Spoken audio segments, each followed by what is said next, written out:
Hi, I'm Jay from RS Garage. Last night we posed the question, what do you guys want to know about the new Dart-based 2JZ? So I have this engine here. This is going to go into the Valley Fever Streamliner, which hopefully sometime soon I get to go 400 miles an hour in. And I need to get this thing together and get it out to Arizona so we can put it in the car and run it at the end of the next month. And while I'm doing this assembly, I'm going to field some of the questions that you guys posted. So come along. So the first question that was posed is what machine work needs to be performed on the Dart block to get it out of the box and into a car. When you're dealing with an OEM Toyota block, that block was designed and finished machine that it could show up at a dealership, a technician could use the numbered bearing system and fix the vehicle could leave the service drive, still under warranty, and the customer is happy and the technician didn't have to use a micrometer and didn't have to use a machine shop. The Dart block is not that block. It's a race engine and it comes mostly finished machined. Mostly finished machined means that things like the oil pan rails, all of the accessory bolt holes, where the starter motor is located, all that stuff's done. What's not done is the final hone on the cylinder walls, the final hone on the main bore, and the deck surface. So the deck surface comes a little tall, the cylinder walls come a little small, and the line hone comes a little small also. So it's just hone work. It's not a big deal. And you want that because your engine builder is going to use his experience to land the tolerances that you are going to need to have a successful racing engine. I've been doing Dart engines since the early 2000s, and I can tell you that the Dart engine that's in my Mustang, for example, required a lot more work. I had to deal with having the lifter bores bushed, having the counter bores done on all the cylinder head hardware. It was quite a bit of money to take that block out of a box and get it functioning well in the car. If you're looking at a Dart block versus a stock block, you should probably budget $1,000 to $2,000 in machine work, depending on the financial climate that you're operating in, how much your engine shop charges, so on and so forth. But it's not a take it out of the box and put it in the car. It's not that engine. And that's not a bad thing because a lot of the stuff that needs to be done to the engine block, again, is going to be done by the experienced engine builder that you're going to use to finish your engine and get it in the car. Now, the align bore being done for the billet main caps, that's a big thing. And a lot of countries don't have the opportunity to have the machinists that can align bore an engine block. So if you're racing a 2JZ and it's making over 1,000 horsepower, billet main caps are something that you should have. And in a lot of places, fitting billet main caps is a bit of a chore. Now on the table here is one of the main caps that I sell, and that main cap is made by Mazworks. Mazworks makes main caps for a fair share of other people that are in the space, and they come really close to a finished product. So if you're gonna put billet main caps on a stock engine, I recommend getting caps from me or Real Street or PHR or Induction, a well-finished cap, because they're all made by the same guy that has been listening to our feedback for a number of years, and he makes a really nice product. Now, back to the Dart block, the rough cap finish work, it's all done. You have to align hone, and you may change the amount of preload between the main cap and the main saddle. So there's a certain amount of preload that's going to be present that holds that cap in place. It's not a doweled cap. It registers here on the engine block in the main saddle. So this main saddle on this particular engine block, the main saddle and the main cap are around 10 thousandths difference. And what you get is a cap that doesn't just drop into place. This has to be forced down into the register, and that force that's going to be happening sandwiches the cap in place. And that cap being sandwiched in place is what's going to locate it. So it doesn't locate on the hardware. The hardware holds it down, the registers hold it in place. So some machine shops and some engine builders are going to want more or less crush or preload between the cap and the block, and that's something that we experienced moving around and spending a little time on. But again, it's no big deal. It's not a big deal for an experienced guy. For an unexperienced guy, it could be a bit of an obstacle, but not nearly the obstacle it takes to fit billet main caps on a stock 2JZ. When we move from the main cap area, well, before we move on to that, let's talk about the 4-bolt mains. So the factory 2JZ has a 2-bolt main cap, and the Dart-based engine has a 4-bolt cap on numbers 1 through 6. Now, we didn't get cross bolts, and you can't really have them on a 2JZ. A cross bolt would be like on a Coyote where the bolts come in from the side and locate the cap. You've got these oil drain back holes going down the block that you're not going to get a cross bolt, but you do get a 4-bolt main cap. Given my experience with a stock engine block, this 4-bolt main solution should last us, I don't even know how you'd make enough power to overpower the bottom end of the Dart block. There's a lot of material in the main webbing. You've got that billet 4-bolt cap. It's a strong piece. You only have 1 connecting rod per main journal. So it's not like a V8 engine where you have 2 connecting rods on 1 main and there's a bunch of forces that are like just trying to rip the thing apart. The inline engine's pretty cool. It's not trying to destroy itself. And with that being said, the solution that Dart's provided us with the main tunnel, we could make a tremendous amount of power and not have any reliability problems in the mains. As far as the main bearing sizing, that's the stock main bearing sizing. That tunnel is going to be finished around 2.5999 inches. That's the high side, and that leaves you with a pretty favorable main size. So if you have dry sump oiling, you're going to have problems in the valve train long before you have problems in the bottom end as far as bearings and bearing speed goes. So that's not really a consideration. There was no problem to fix in main journal size. There are some engines that have really large mains or really small mains, and Toyota just kind of picked the right size. So the actual main tunnel housing didn't need to be altered. So you can put a OEM Toyota crank in one of these engines and not have any sort of crazy machining going on, which is a pretty cool thing, because when this part was engineered, Dart wanted to have as close as possible to a drop-in engine block, and they provided that to us.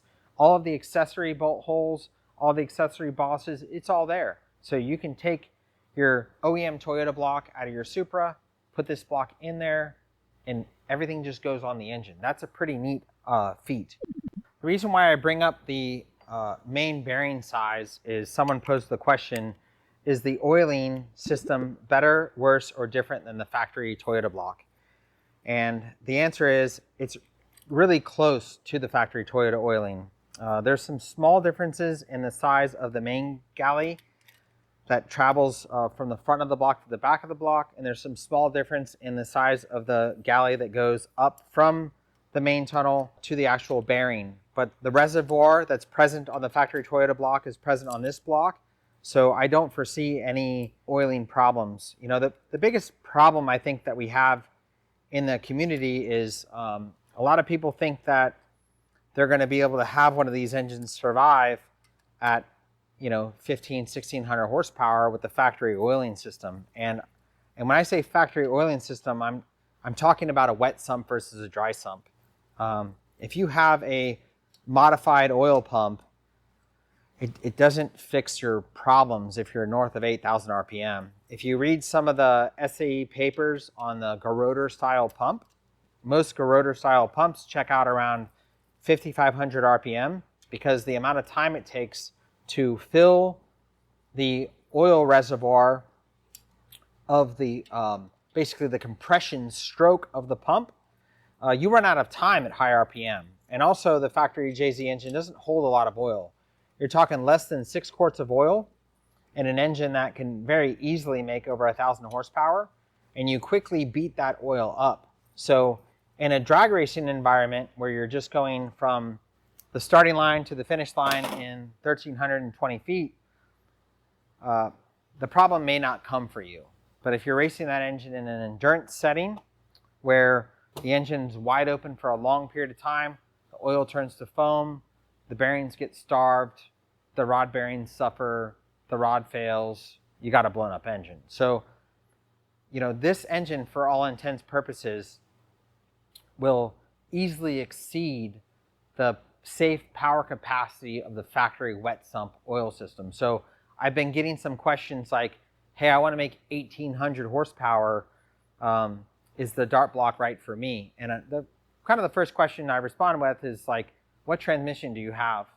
What oil system do you have? Because in those two questions, the customer then can understand, like, unless they're going to be turning the engine, over 9,000 RPM, which is going to require a non-synchronized transmission and or an automatic like a TH400 and a dry sump oiling system, you're probably never going to make 1,800 horsepower. And especially when you have to have the turbine. Like if you use a small turbocharger to try to make 1,800 horsepower or something like that, it's going to not rev up. It's going to be done before 8,000. It's not really a drag race friendly engine. So you have to really answer the question of what are you going to do with the engine, and then you can say, like, is it right for you?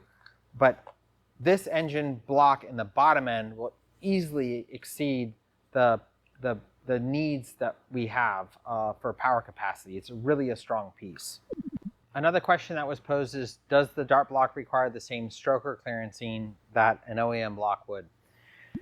As you increase the stroke of the crankshaft, the connecting rod travels in a larger invisible circle and will often hit the bottom of the cylinders on a 2JZ. Now, the dart-based engine, they did move the location of the bottom of the cylinder. So if you go from the center line of the main to the bottom of the cylinder, the dart block is around 70 thousandths of an inch more clearance for stroker. But I'm not going to tell you that you're not going to have to notch the bores. Reason being is different connecting rods have different profiles, and we have another dart-based engine going together, and that engine has a 94 millimeter crank and a Brian Crowder H-beam, and we had to notch the bottom of the cylinders. So it depends on what connecting rod you're using and what stroke crankshaft you're using. For example, when you get into a aluminum rod scenario, you get a much bigger profile connecting rod that it will require additional clearance. But from the base casting, there is more clearance for the rotating assembly in a dart block than an OEM block. The next question we had was, what is the difference between a GE block, a GTE block, and the dart block? Let's talk about GE versus GTE first. When you're dealing with a 2JZ GE block, this galley is there. However, this one is not. So if you have a non-turbo engine or GE engine, this side of the engine block does not have access to oil. So you have piston squirters and you have these two turbo oil feeds for the factory GTE engine. So this boss and this boss are not drilled, or will they get oil if you drill them? In order to get oil from the intake side of the block to the exhaust side of the block, you've got to drill across the front of the engine. Now, if you're in the market for a stock-based 2JZ, all the engines that I'll be selling have been converted. So Mazworks has a CNC machine, and through a program, all of the oiling is converted to GTE standard. So GE to GTE is the piston squirters and the opportunity to have oil on the exhaust side of the engine so you can feed oil to your turbocharger. As far as the structural integrity of a GE block versus a GTE block, it's the same thing. There are some small differences as the 2JZ in its OEM format ages with motor mount bosses and whether or not you have a VVTi or non-VVTi oiling above the AC compressor. But structurally, GE, GTE, it's the same thing. The comparison between the OEM block and the dart block, that's quite a conversation piece. There's a lot of changes that Dart made, all in the effort to make a stronger engine. So, if we run through it fairly quick, and maybe I'll touch on it more in detail throughout the video, 4-bolt main caps, fully Siamese bores, 750 thousandths of deck thickness. That's going to be a direct aid in gasket retention. More material throughout the engine, making it a stronger engine. The engine block does weigh more. Once I get the caps on this, I'm going to drop it on a scale. I've got a stock block 2JZ here. I'm going to drop it on a scale. We'll put the actual weights on the screen. But it's a material game. When you have a small hammer, you can hit a nail, but when you have a big hammer, you can hit a nail harder. And that material is just the strength of the component, but you have to be respectful that when you keep adding material, you're adding weight. So depending on what kind of racing you're doing and where you want the weight positioned in your vehicle, adding weight to your car isn't, it's never something you're trying to do unless you've built a race car that's so light that you're able to put the weight where you want it. Most of us with street cars, we're not going to cry over 50 pounds. I have a subwoofer box in my Supra. It's been there for over a decade. If I was really weight conscious about it, I wouldn't have music in the car, So for me, it's not a big deal. Depending on what you're doing with the car and where you're doing your racing, it may matter to you. Another thing that you can consider if you are strictly drag racing is the 2JZ in its Toyota Supra form.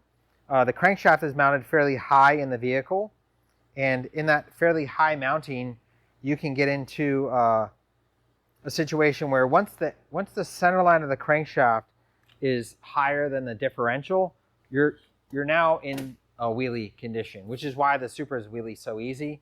So adding weight to the nose of a Supra, if you're drag racing only, it's probably not the worst thing ever. Cars that I've successfully drag raced in the past, there's weight bolted anywhere we can in the nose of the car to try to manage the wheelie because of where the engine's mounted in the car. So the weight is a thing.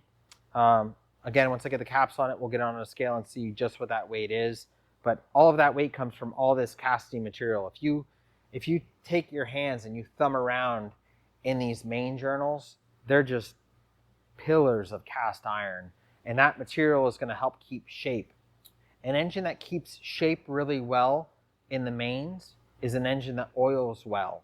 When you have an engine that doesn't keep shape well in the mains, you've got to run excessive amounts of oil clearance to keep the crankshaft from touching the bearings. So a good example that I would use is when I was younger, I built a big block Oldsmobile. It's a fairly terrible engine. And I had to run 5 thousandths oil clearance on the crankshaft to keep the crankshaft from touching in the block because everything's just flexing a lot. It's not good.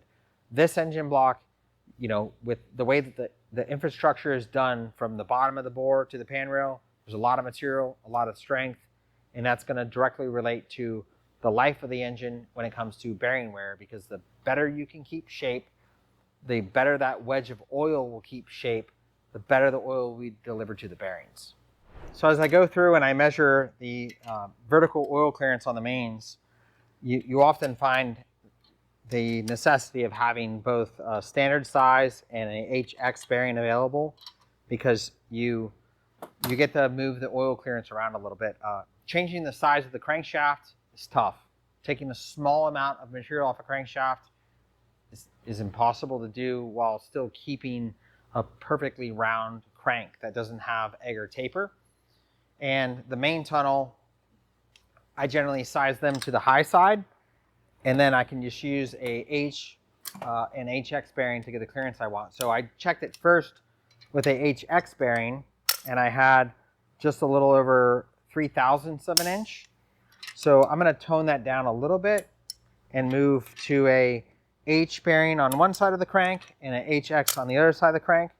And hopefully that's going to land me around 2.5 thousandths. And if I have 2.5 thousandths on this journal, then I can move to just installing the bearings in the rest of the tunnel and checking them all. But I kind of do, my first journal is just kind of a pilot to see where I'm going to end up. I move 7/10, so now I have 2.5 thousandths. So I can just go ahead and install the rest of my bearings, measure each tunnel, and move along with assembly. I'm using a King coated bearing.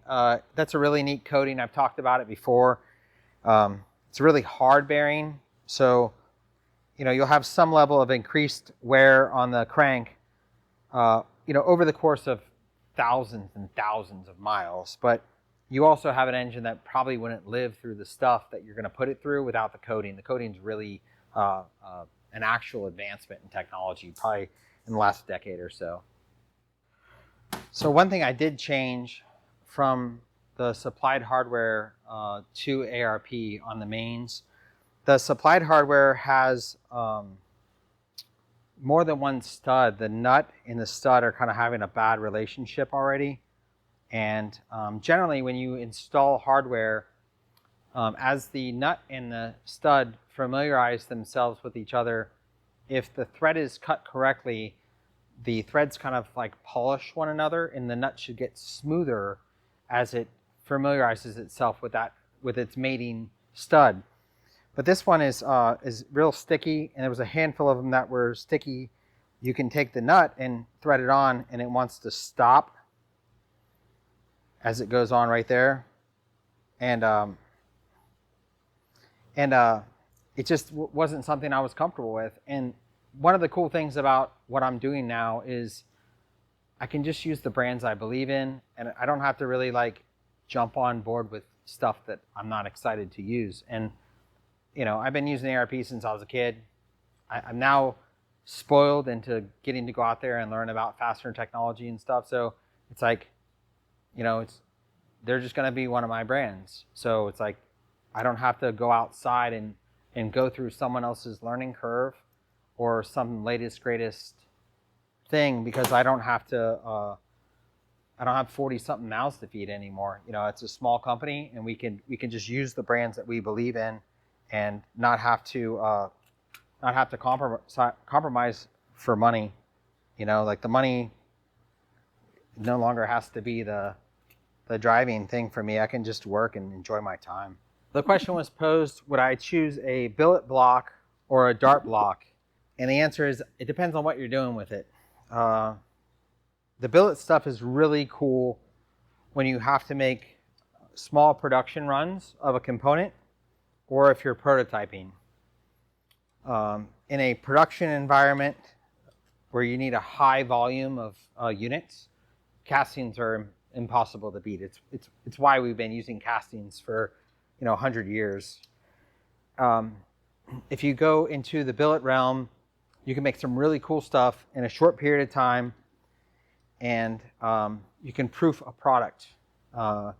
The only downside that I would say, and it's a big one if you're racing, is there's a 70 plus pound difference between the Mazworks Pro Street billet block and this dart block. And when you really get to splitting hairs on the weight of a race car, you'll meet guys that will, build a car to save a couple hundred pounds. I mean, for example, that's what's happening right now with Brett's stuff. Is he's building another car to save weight. So, you can't take the weight thing lightly. So it depends on what you're doing with the engine, whether or not billet is going to be your answer. Now, another thing that billet has in a racing environment is if you throw a connecting rod out of the side of a billet block, it can just be repaired. It's not a big deal. It's a huge advantage over castings in a pure racing environment where you're going to be blowing stuff up. The billet stuff is repairable, which is really nice. So it depends on what you're doing with the vehicle. If you're going to put a car together and just not be psychotic involved in the service of the vehicle, you're going to put it together, you're going to work on it, you're going to race it, you're going to have fun with it, but it's not something that's going to consume your life where you're going to be working on it all the time. I would argue that a casting has an advantage because of the stability of the chunk of cast iron. The question was, do I think that a stock block will have an advantage because some classes may outlaw or have rules against the dart block? I don't see a world that wouldn't allow this block in it, because when you get into stock block racing, it's mostly based around billet, because a creative set of guys can make a billet engine in a short period of time that would have clear advantages over a production piece. And that's not the case with this. I mean, this is kind of a replacement. You know, it's a bolt-in replacement, and it's a casting. And it's also owned by, you know, Dart is a partner company in, you know, most of the aftermarket now. I mean, the company that owns Dart owns the majority of the aftermarket. So they would be shunning against a partner. You know, racing sanctioning bodies would be shooting themselves in the foot by creating rules against the Dart block in a class. You know, again, that stuff was based mostly on a billet environment where people were able to make engines that were unobtainable by other racers, where this is a part number in a catalog that you can buy from any distribution center that has access to it. So it's not an exotic part. It's not something that that only the elite can have access to. This is something that anybody that has the budget and the drive and the need for a component like this can purchase. It's a regular, readily available component. So no, I don't think it would ever be like outlawed from racing. Now it's time to drop the crank in the block. I take the studs out of the block before I drop the crank in. That way, when you're like lowering the crank into the engine, you don't risk bumping a journal against a sharp piece of hardware. So it's just a safety thing. So this crank is a Brian Crower, and it's an odd stroke. It's actually an 84 millimeter stroke. So it's less stroke than the factory crank. And it's not because I'm building some de-stroker thing. It's because this car races in a class that's displacement based, and with a stock 86 millimeter stroke, I can't even bore the engine 10 thousandths over without having moved above the displacement limit for the class. So it's just the guys at Brian Crower made these cranks for me. They made two of them. So the two cars that race in that 183-inch class can have overbores, because before what we were doing is anytime we ran the engine and you know the bores got out of shape or whatever, we would have to find another block. So it was pretty rough to have to deal with that versus just having a little bit less stroke. And now I can go up to 87 millimeters and not have to be illegal in the class.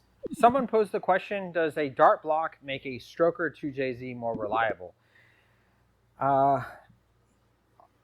Arguably, yes, because you have a more stable environment for the crankshaft to operate in, and you have a stronger cylinder wall. So when the piston is at bottom dead center and it's having to make its way back up the bore, there's a lot of rod angle. So the rod is, you know, exaggerated, but the rod's laid over and it has to push up the bore. But as it's pushing up the bore, it's kind of pushing out of the bore.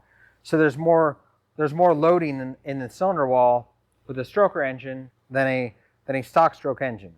Now, I have not experienced failures in a JZ that I could say were related to it being a stroker. You know, the strokers work harder. They have more of a personality. They run hard, they work hard, they make a lot of power. That's why people buy them. There's a threshold where you can get too much stroke in an engine and it will tear itself up. But there's not a situation where adding stroke slows the vehicle down. And most people will simply accept more wear for more power. You know, like, I get that we all want the idea of building one engine in our lifetime and that engine just works forever.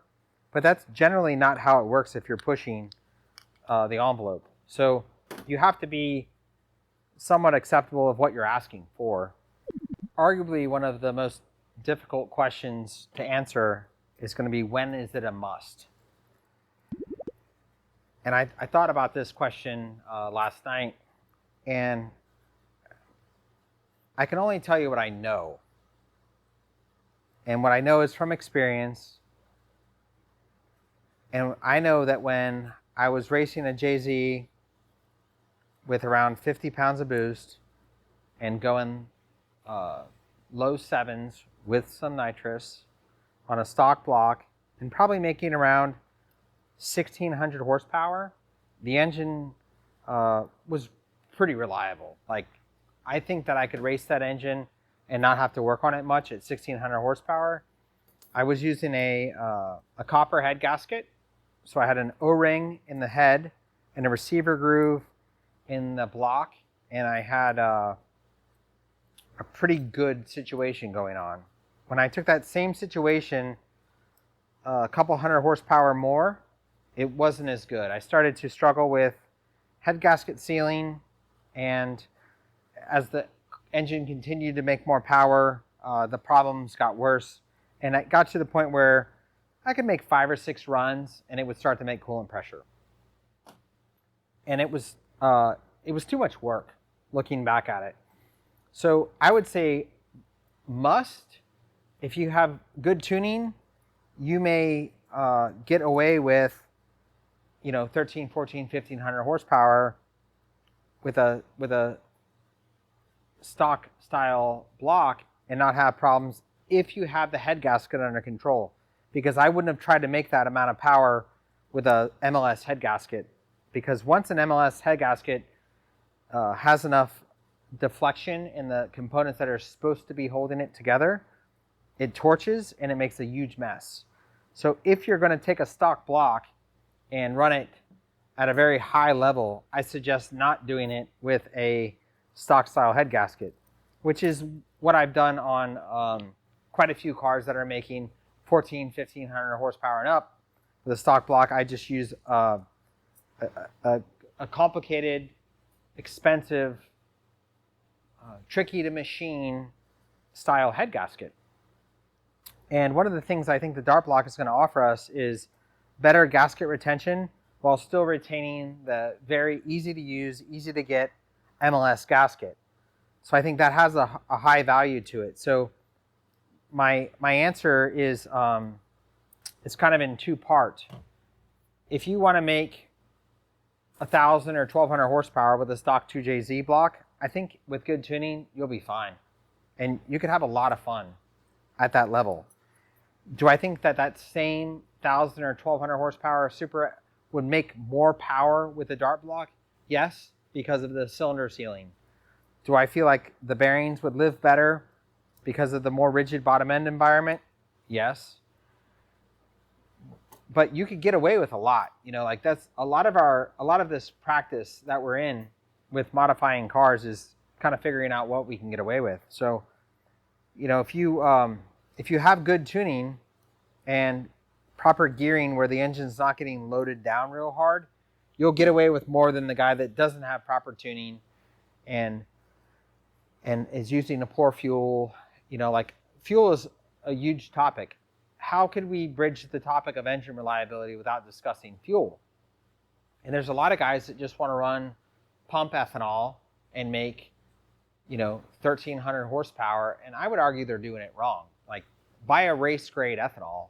There was a lot of testing that I got to do, and there is a difference between pump ethanol and race grade ethanol, mainly because in race grade ethanol you know what it is.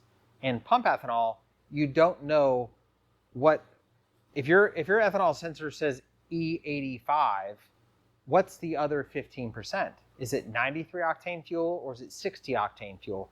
And that's a big question that if you don't have the answer to it, you have no real basis of comparison for longevity. And every time I see failed engine parts and start to ask questions, the operator doesn't know enough about why it failed. And if the operator doesn't know enough about why it failed, chances are they'll have another failure. So, what fuel are you going to race the engine on? What's your gearing like? how will you mitigate temperatures? Those are all really important questions. To try to just say the stock block fails here and you must go to a dart, I would say above 1600 horsepower. But you could tear a lot of stuff up with this block or with a stock block. So in no point of this exercise are you buying some Messiah component that is immune to failure. You'll still have to be smart with your engine. So, there's that. For me, in a Supra, if I had to steer a customer in a direction, once this thing is through beta testing and we know that it's as good as we all hope it is, I think that will probably just become the norm. If you're building a car that's going to make more than 1200 horsepower, say, you'll just buy a dart block. If you are the guy that just wants the strongest, best stuff, you just buy a dart block. It's not going to be more complicated than that. So, again, shopping for an engine, do your research on price, do your research on who's building it, understand what your responsibility is as an end user, and have a lot of fun. This is an exciting period of time. We have a badass aftermarket block available for the JZ. It's like, wow, this is awesome. If I would have had this years ago, I would have gone faster and worked less.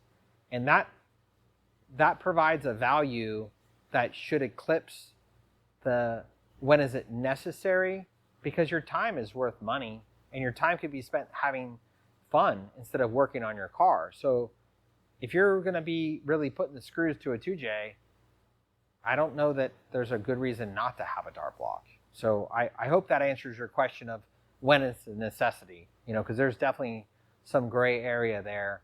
But don't short yourself on the fun of the experience by having the right components, the right builder, the right tuner, and using the right fuel. I guess while we're talking about high horsepower JZs, it's not a bad time to talk about the pistons that we're using. These pistons are actually something that I got to help with solving some problems on years ago, back when I was into solving problems. Now I just want to use the best stuff. But it was a cool experience. Manley was trying to make pistons that would work well for guys like me. And there was a gentleman there named Tom Rosano and Trip Manley, and we ran into some things and we made some changes and we ended up with a pretty strong set of pistons.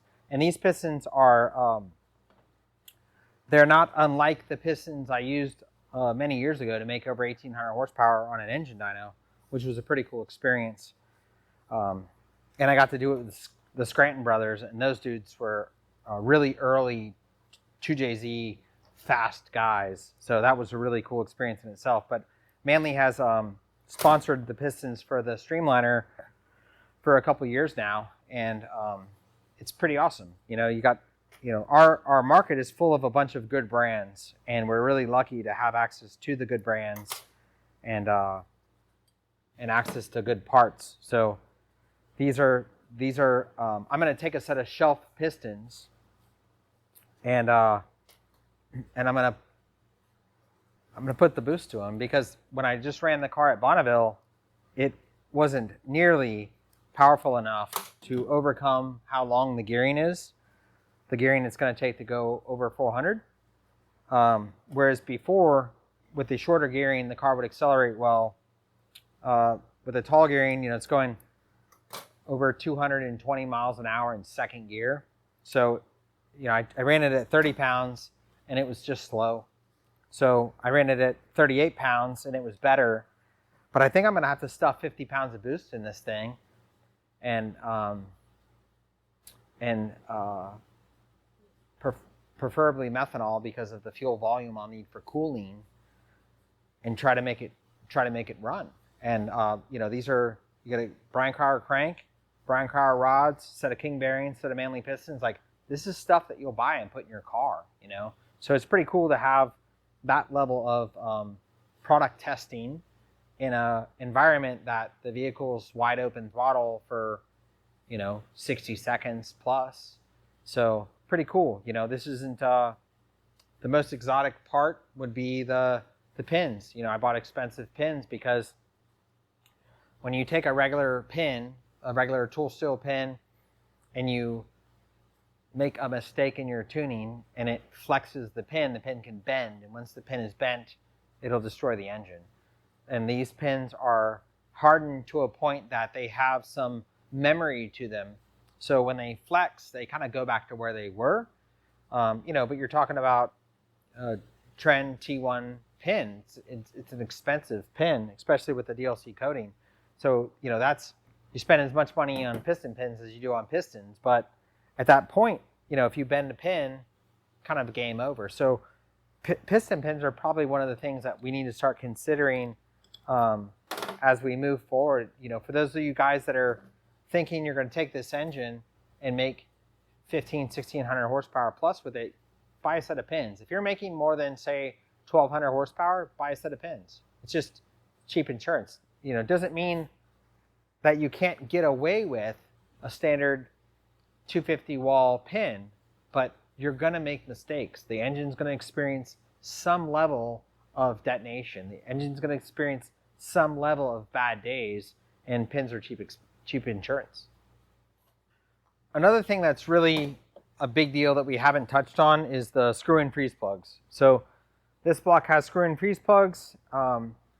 Some machine shops like Mazworks offer a screw-in freeze plug, and it's a good idea.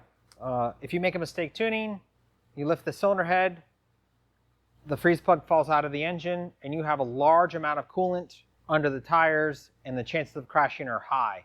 The first time it happened to me was a real eye-opener, and I would prefer it not happen again, so moving to screw-in freeze plugs was kind of a no-brainer for me. But you don't want to crash your car over something simple. So whether you buy a dart-based engine from me or a stock block-based engine from me, it's going to have screw-in freeze plugs, and that offers a lot of security.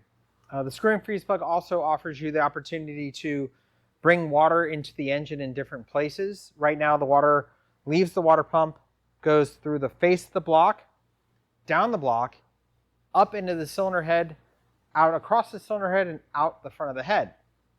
And when you have the opportunity to have easily accessible holes in the side of the engine, you could use what we use out at Bonneville, which is like a dual outlet water pump, and you could bring water in the front of the engine and the side of the engine and help kind of balance out the water pressure that's in the engine, because most of the time when you kill a 2JZ, it's number 6 first, and it's, there's a water flow thing going on in a long engine that you kind of have to respect.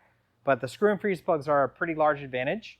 And if you're not going to have access to screw-in freeze plugs, please use a OEM Toyota freeze plug. Every time I see a JZ with an aftermarket freeze plug, I know how they fit, and they're not tight enough, and they'll fall out, and you'll have a problem. So at a minimum, if you don't have access to this, and you don't have access to an engine from me, and you're just going to replace the freeze plugs in the engine, use a Toyota freeze plug, much safer than a brass one. Another question we had was the deck height. The deck height is the same as the stock 2JZ. So again, it comes a little tall out of the box, but not enough to make a measurable difference. So when your machine shop is going to deck the block, they're going to deck it down to 8.622 inches, which would be the stock deck height of a 2JZ engine. This does have the potential to make a taller deck engine. Years ago, Dart made a B-Series engine that was available in a tall deck, and I really wish I had one. I would love to build a little B-Series, but have it be a little taller, just like I would love to have a JZ engine and have it be an inch taller. So, the RB guys get to take advantage of the RB30 block versus their RB26 block, and if I could have an inch of deck height, because then I can stack a longer rod in there and have a comfortable compression height, get some of that angle out that we talked about earlier. So maybe something like that is in the future, who knows? But the deck height of the engine is just like a Toyota block. And when you order pistons, if you want a 10-to-1 set of compression pistons, they'll be the same 10-to-1 compression pistons in a stock block as you will the Dart block. Keep in mind, when ordering custom pistons in an engine, If the engine has been aligned, bored, and decked, you're shortening the engine effectively, and you can get to the point where sometimes you have a stock compression height piston and it will be taller than the deck because you've aligned, bored, and decked the block at the same time. So food for thought. But if you're ordering shelf parts for a dart-based 2JZ, compression height, rod length, that stuff stays the same because the deck height of the block is the same as the stock block. I'm getting to the point of putting the cylinder head on the engine, and another question was posed, will the dart block have better gasket retention with an MLS gasket? I think I touched on it earlier in the video, but an MLS gasket has the spring or memory to cover for 3 to 4 thousandths of an inch of deflection. So as that deck of the block is moving around, if it moves more than 3 or 4 thousandths of an inch, the gasket is going to lose seal. And generally, when you do lift a head with an MLS gasket, it torches, which makes a huge mess. So yes, you can expect better gasket retention with a dart block versus the OEM Toyota block because of that 750 thousandths deck thickness. Also, keep in mind what fastener you're going to use. So if you have a 11 millimeter fastener, like a traditional 8740 head stud kit, you're going to be applying around 13,500 pounds of clamp load to that gasket. As you move to a 1/2 inch fastener, that number goes up over 18,000 pounds of clamp load. But I think that the cheat code here is to use the 625 ARP custom age, because in a stock size fastener, you can get over 18,000 pounds of clamp load without having to deal with the additional machining on the cylinder head. And if you do move to a 1/2 inch stud, keep in mind that you're removing material from the column of the cylinder head that is designed to keep the head down. So there's columns around each head stud, and if you make that column narrow, you're going to have less of that uniform clamp holding the gasket in place. So I would say stock size fasteners and a custom made 625 is the best path. I'm doing a 1/2 inch on this one because I already had the cylinder head done for a 1/2 inch head. The cylinder head that's going on this engine is the same cylinder head that you saw on my Supra back in the day when I did all the turbo testing. It's been, with me to some half-mile events. I've taken it to Bonneville before when I had a billet block in the 369 Roadster. So it's just what I had, and I'm just reusing what I have. So I bought a 1/2 inch 8740 head stud kit, which is going to give me around 18,000 pounds of clamp load. If you have a 1/2 inch head stud kit in custom made 625, you're now talking about over 25,000 pounds of clamp load. And maybe that's something that we'll get into if what I do doesn't work this time around. Before we get the head on, this is another thing to look at. This is the hole that supplies oil to the cylinder head, and it's drilled for 1/8 inch NPT. So if you're going to put a plug in it and then create a oil restrictor to the head, this is how you would do it. If not, the OEM head gasket is necked down to be the restriction between the block and the head, but not all copper head gaskets have a restriction point at the gasket itself. So often you'll take a plug like this, you'll drill a hole in it, start off with say 80 thousandths or 100 thousandths of an inch. That way you're supplying oil to the cylinder head. But if you have a copper head gasket that has a large hole in it at the oiling point, you can pump a lot of unnecessary oil up into the cylinder head. So be mindful that this is tapped for a reason, but you do not plug it off. So this is a stainless wire that's protruding out of the deck of the head, and it's going to stamp down into that copper gasket and push the gasket into the groove that's in the engine block. So it creates an interlocking seal. It's an old gasket system, but it's pretty hard to beat. The downside to it is the head will have to be retorqued. There's really no way around that. If you've watched some of the videos with Joe with FFRE, he's got a jig set up for Brett's engine that they cook the engine block up with a turkey fryer and heat the water and pump it through the engine, and then they don't have to retorque because the Coyote is a bit intense to retorque also. But this is the way that I did the stock block high horsepower stuff, and it worked well because when you have a fire ring, you're really jamming that solid ring, and it does work. But if you run a fire ring for a period of time and then you take it off the engine and you look at what's happening on the exhaust side of the head versus the intake side of the head, because there's so much heat, that ring really starts to dig into the exhaust side of the cylinder head.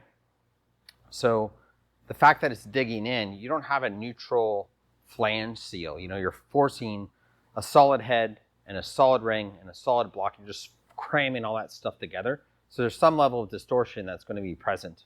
And with this approach, once everything is tightened down and you've done the retorque, you should have a pretty neutral surface, which is what you want on a flange seal. You don't want to create more distortion than is organically going to happen. So if you're looking for a high horsepower proven gasket system, the copper with the O-ring is still pretty hard to beat. So going back to the 1/2-inch stud, not only do you have to drill the column that the stud drops down through, this area around the socket has to be machined. So the factory wrenching on a 11 millimeter stud would be 1/2 inch. This wrenching is 9/16. And in order to fit a 9/16 socket down in this hole, that hole has to be opened up also. So there's a reasonable amount of machining that goes into a 1/2 inch and a head stud. Also, if you are doing a 1/2 inch head stud on an OEM block, which I'm not sure why you would, make sure that you counter bore the block. Because if you have that thread starting at the top of the deck, you're going to have a lot of distortion at the deck and the gasket's not going to seal well. So I don't know why you would 1/2 inch head stud a stock block. And, you know, again, I've been having fun with this cylinder head since around 2011. So it's just been what it is. That's why I ended up with it on this engine. Looking back, I wouldn't have 1/2 inched it, but when it went on to the Mazworks Pro Street billet block, it needed to be 1/2 inched because that's how that block comes. You understand what I'm saying when I say counter bore. Counter bore is going to be the distance from the deck to the first thread of the head retention hardware. And if you look at this photo on the screen, this engine doesn't have any counter bore. And just from bolting a torque plate onto the engine during honing, you could already see a difference between the area around the head stud hardware and the actual deck of the block. It's already pulling that material up around the actual head stud. So the counter bores are incredibly important. So these are BC 276s. This is kind of my go-to favorite camshaft. I used to run GSE S2s, but then when we compared the 276 to the S2, I was able to pick up power up top without losing any power down low. And I also like the chilled cast because it has a bit of porosity to the surface of the cam, and the buckets on the JZ are just splash lubricated. There's not pressurized oil at the seam, so you basically just have oil flowing out around the cam journals, and then that's splashing out and lubricating the buckets. And especially at Bonneville, where you're wide open for so long, you know, you want to have the best opportunity possible for the valve train to live. And I've had a DLC coated bucket on this head since, I don't know, you could look at my Instagram, it was maybe 2013. So I have an OEM bucket that was sent out and DLC coated. And that bucket and cam configuration lived really well with the steel cam. I actually still have those cams. They just came out of this head because I had to buy valves, so I got some SuperTech valves, and I wanted to go to this camshaft because I need to make all the high RPM horsepower I can to be able to achieve the goal, you know. So it's not going to just fall into the 400 mile an hour zone. It kind of fell right over 300 miles an hour. That was really kind of a tease. And when I went back to Bonneville this year and ran the car again, I really underestimated how much more power I needed. So to be able to pick up power at this point in the game, and I gotta kind of take it wherever I can get it. So kind of a good opportunity to make a cam change and get 30 or 40 more horsepower up top. And these are the same cams that we ran in the janitor. We tested some other cams, but didn't see the power goal or power gains that the other guys were reporting. So just went back to the BC cams because I believe that you can have better longevity with a chilled cast cam over a steel cam.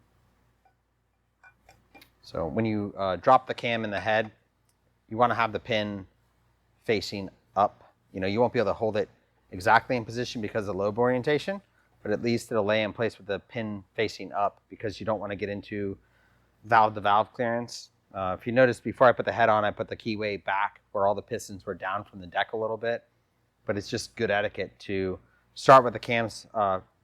Dowels will be kind of facing over towards 11 o'clock or so, and that'll keep the camshaft happy as you bolt it down into place. Taking a minute to go back to the DLC bucket and camshaft conversation, these are GSE S2 cams that have been in use in my Supra and in use in the 369 Roadster. So these cams have been to Bonneville and back, and they look really nice. I mean, this even the coating that Greg was putting on them back then is mostly intact. I mean, that's a good looking cam lobe. And these cams had always been run on these DLC buckets. So one thing to consider, and I don't want to get heavy back in the debate of steel camshafts versus cast camshafts, and there was a lot of drama, and eventually I just gave up and walked away from the argument because Greg had his position, I had my position, and neither one of us was going to move. So we just stopped doing business together, and I started focusing on more Brian Crowder stuff. And it works for me, but if you're going to use a steel cam, I do recommend the DLC bucket because this is my proof. You know, I've probably raced those cams as much or more than anyone, and I took them to a place that the camshafts experience a long period of wide open throttle, a long period of, 83, 84, 8500 RPM, and they look really nice. So the point is, if you're gonna really be getting after it with your car, it's cheaper to buy a DLC bucket than it is to fix a broken bucket. So if you have a bucket failure, if you wipe a bucket, you wipe a camshaft. So now you're buying a bucket and a camshaft, and you've put particulate into the engine. If you break a bucket, you've got a real problem on your hands because eventually the camshaft will dig a hole in the bucket and the bucket will fail. So if you're gonna be running the engine hard, a lot of high RPM stuff, it doesn't need to be anything that is a debate, but just spending the money on a set of buckets, whether you buy a DLC bucket through SuperTech or from Kelford, or you buy an OEM bucket and you have it polished and coated, which is what I did, you can have a better long-term result than an uncoated bucket. So just some food for thought. As we wrap this up, there were a couple questions that were asked that are pretty fun ones. It was, what would you change on a version 2 if you had your hand to voice an opinion and make another version of this dart block? And I think that I would like to consider moving the head hardware further down in the engine. If you look at most modern engines, they're pulling the head stud hardware from closer to the mains to try to leave the deck of the engine more neutral. And that's just good for gasket retention. So that's something I would change. I would move the head stud hardware further down towards the main and just end up with a pretty long head stud like you do on a Coyote. Another thing that I would consider is a taller deck height. I think I mentioned it earlier in the video, but if we had, say, another inch of deck height, you could have a longer connecting rod and have the potential to have a more piston and rod environment, more stability in the piston and rod, because you can get some of the angle out of it. When you look at the RB30, it's a taller engine than a JZ. So when you end up with that RB30 platform, I would argue that it's a kinder engine to race. So it would be cool to have, say, another inch of deck height, or even a half inch. You know, anything would be beneficial. I think the rest of the project, as far as what Dart has done, is pretty awesome. Which moves into the last question we had, was what's the most exciting part? And this is the most exciting part. It's you know, I've been messing with the JZ engine for quite a few years now, and I wanted this for a long time, and I want cylinder heads that flow well, and hopefully that happens next. So my favorite part is the fact that it's happening. I mean, you know, the 2JZ is a really neat engine. It has given me a lot of opportunity in my life, and I've had a lot of fun with it. Especially, you know, just owning a Toyota Supra is pretty cool. You know, it's for those of you that still own Mark IVs, they're awesome cars. You know, they're old cars now, but they're pretty awesome cars. And anytime a engine product like this comes out, it keeps that that community and that platform going. You know, eventually a lot of other cars, like once the parts dry up, if you look at the transition that the Chevrolet guys went when they didn't have to build classic small block Chevys anymore, they can move to the LS. Well, more guys build cars, you know, because you got access to a more modern platform engine. And while the architecture on the Dart block is like the OEM Toyota, where you can just bolt all your factory stuff on and keep going, you have access to a new engine that has a higher horsepower threshold, and that's pretty exciting, you know. So a lot of stuff as it dries up, like the RB stuff is drying up, and you know, Herman and the PRP guys were saying like, well, no, it's not, because we're going to make blocks, we're going to make heads. And Dart's saying, hey, if this block goes well enough, we may make a cylinder head. And a cylinder head would be incredible. I mean, imagine the opportunity to run some real valve lift and have some good gas flow on the exhaust side of the head. I mean, you're going to be picking up power without running more stress on the engine. You know, imagine a 2JZ with K-series airflow. Whew, that would be really awesome. So yeah, the whole thing's exciting. It's exciting that it's happening. You know, this is it happening. We have access to an aftermarket 2JZ. That's pretty cool. Because this engine is a dry sump, we just use an oil pump housing to locate a front main seal and a crank sensor. And these two cavities, the oil pump inlet and oil pump outlet, are no longer used, because the dry sump is all contained and will feed oil directly into the main galley where the oil filter housing was. Well, this is as dressed as this engine is going to get. I'm going to get it wrapped up, palleted, and headed to Arizona, where the White Goose Bar guys are going to get this thing dressed and put back in the liner. Hopefully I'll be in Arizona in a couple of weeks to get it fired up, run it through a heat cycle, take the cams back out, retorque the head, and try to go fast at the end of September. I hope you guys have enjoyed this video. This is pretty awesome to be able to have access to components like these. You've got a Dart block, Brian Crower crank, Brian Crower rods, set of Manley pistons, SuperTech valve train with some coated buckets, and some Brian Crower camshafts. So if all goes well, this thing takes me over 400 miles an hour, which maybe it happens this year, or maybe it happens in 10 years, but eventually I'm going to get there. Thanks, and I'll see you next time.